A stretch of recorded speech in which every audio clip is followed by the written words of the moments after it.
E aí galera, sejam muito bem-vindos a mais este analisador e Batman Cavaleiro das Trevas completa 10 anos de lançamento. Sim galera, Batman Cavaleiro das Trevas está chegando nessa data tão marcante e ele tem uma importância muito grande para todo esse legado de filmes de super-heróis que você provavelmente conheceu o analisador por ele e trocentas e outras coisas que aconteceram ao longo desses 10 anos que a gente esmiuçou bastante em vários vídeos aqui, não só falando de si, mas também falando de Marvel, assim. Também é semana de San Diego Comic Con, então um grande estúdio a trabalhar esse ano no evento vai ser a DC, vai trazer trocentas coisas de filmes. Então essas próximas 2 semanas, para você que tomou uma enxurrada de Marvel até hoje, vai ser bacana pro fã da DC aqui no analisador. Porém, a gente tem que exaltar e entender por que aconteceu isso, por que o Cavaleiro das Trevas é tão marcante, tão importante para esses 10 anos de cinema no geral, tanto como indústria, ou como um produto de entretenimento, ou como simplesmente atendendo ao pedido de todos os fãs nerds de super-heróis, que era um filme de super-heróis bom. E com a chegada de 16 de julho de 2018, completando esses 10 anos, eu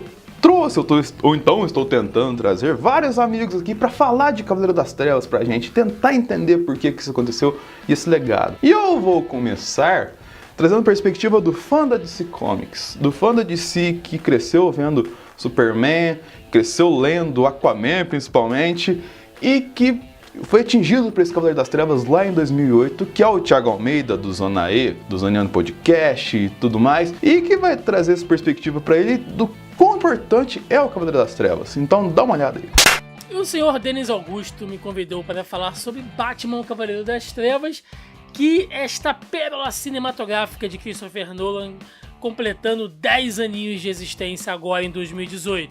Eu fico muito grato pelo Denis ter me convidado para falar desse filme porque, além de grande fã do Batman, a trilogia do Nolan é uma coisa que eu tenho um carinho muito especial. E quando o Denis pediu que eu falasse sobre o filme, era para fazer aquela ponte, né? Aquela ligação de o quão importante foi a obra para um fã de quadrinhos, né? Um fã do Batman principalmente, um cara que curte bastante o universo DC. Geralmente essa pergunta ela é muito comum e cai naquele mesmo chavão, não tem como a gente sair disso, fugir muito disso, que o Batman ele veio ali dos anos 90, principalmente com os filmes do Joel Schumacher, que eu sei que muita gente vai dizer que tem que entender que era uma outra época, era um outro contexto. Ok, eu entendo, eu assisto lá Batman e Robin, Batman Eternamente, são filmes que eu guardo aqui com muito carinho, né, muita nostalgia. Mas se você for pegar até para assistir, quem era um pouco mais velho que assistiu na época, né, eu era bastante moleque quando esses filmes foram lançados, então eu tava meio assim nublado pelo encantamento daquela coisa, mas até os fãs mais antigos de Batman que eu converso hoje, que eram mais velhos na época, já sentiam que aquilo ali talvez fosse pegando mais a galhofa, né, lá do seriado do Batman dos anos 60. E o Batman do Christopher Nolan trouxe essa quebra, sabe? Ninguém mais acreditava em filme de herói, filme do Batman, né, depois daqueles 2 últimos.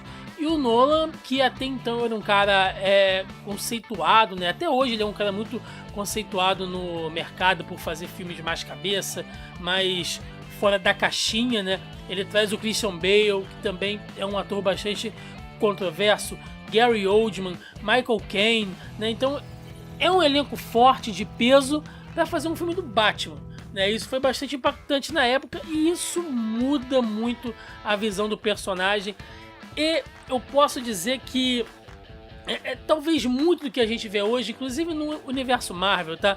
Falando sobre mercado de cinema de quadrinhos como um todo, né? Mercado de filmes de super-herói, vamos colocar assim, que o Batman do Christopher Nolan, ele prova que é possível você fazer uma coisa séria, tá? Tô colocando aqui séria, entre aspas, de super-herói pro cinema, sem ter que ser uma galhofa, sem ter que ser infantil, né? E o Cavaleiro das Trevas, ele pega ainda mais nessa veia. Há inclusive quem diga que ele nem é um filme do Batman, né? Ele é um filme do Coringa, ou ele é um filme policial, né? De um vigilante que anda pelas ruas de uma cidade, ali à margem da lei, e caçando um psicopata que a polícia não consegue pegar. A sinopse funciona, né? Se eu contar essa sinopse pra alguém explicando Batman, o Cavaleiro das Trevas, ela não seria uma sinopse mentirosa, né? Mas quando eu boto o elemento ali Batman, Coringa, a coisa fica muito mais interessante. Então basicamente a importância pra mim desse filme é isso, sabe? É você mostrar que o cinema de super-herói ele pode ser divertido, que você tem super-heróis, né, que puxam mais pro lado cômico, né? Acabou de ser lançado aí o filme do Homem-Formiga, que puxa bem nessa veia um pouco mais light, né? O Deadpool também, que é cômico por um outro lado, por uma outra vertente, mas é engraçadão também.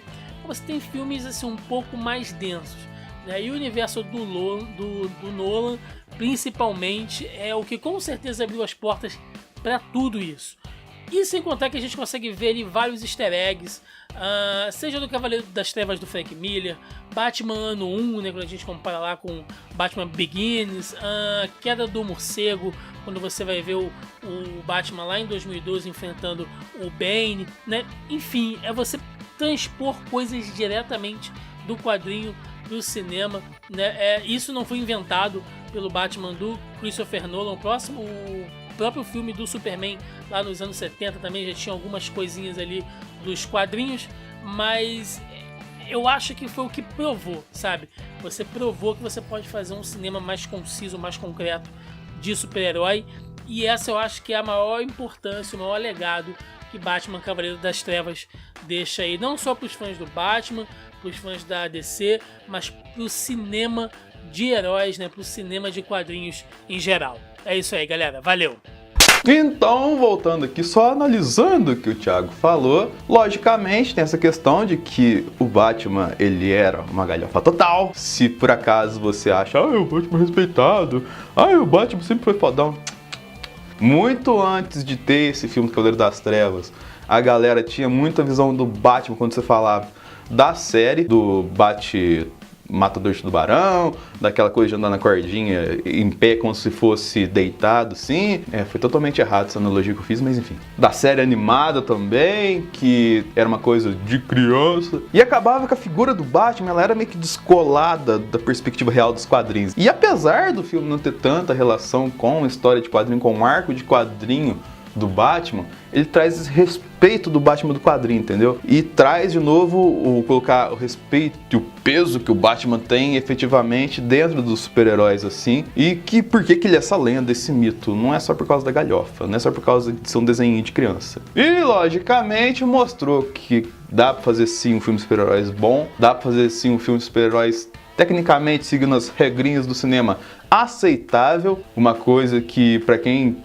mais jovem, assim, parece absurda, mas vamos colocar até 2008, por exemplo, assim, o grande filme de história de super-heróis no cinema era o Superman lá nos anos 70 e depois a gente vai ter X-Men, cara. Então, nesse espaço todo, assim, a gente teve muita coisa bem lamentável, principalmente coisas do Batman. Teve alguma coisinha legal, mas de resto, cara, era um terror. Então, esse Batman Cavaleiro das Trevas, trazer o Christopher Nolan em todos os backgrounds que ele trouxe com Christian Bale, com Michael Caine, com Gary Oldman e principalmente com o nosso finado Heath Ledger, que ganhou o Oscar por essa atuação brilhante do Coringa, cara, traz uma seriedade, traz um profissionalismo, vamos colocar assim, não sei se é a palavra perfeita assim, mas vamos colocar assim, traz um requinte, uma sofisticação que precisava os filmes de heróis, colocar assim, não literalmente seguido, mas que foi essa questão de olhar com uma perspectiva diferente pro filme de herói, como se fosse uma parada que pode ser respeitado, tem uma coisa pra gente tirar aqui. Esse foi o grande legado do Cavaleiro das Trevas, começou a trazer essas perspectivas novas pra gente, entendeu? Então, galera, é isso aí, espero que tenham gostado do vídeo. Curta, compartilhe, favorite, sinalize e se inscreva no analisador. Se inscreve lá no Zona E também, no Zoneando também, vai ouvir o podcast, tá o link na descrição aqui. Ouça também o sala da Discord, o nosso podcast que tá lá no Zoneando também. Curta Legião dos Vilões e é isso aí, galera, até o próximo analisador.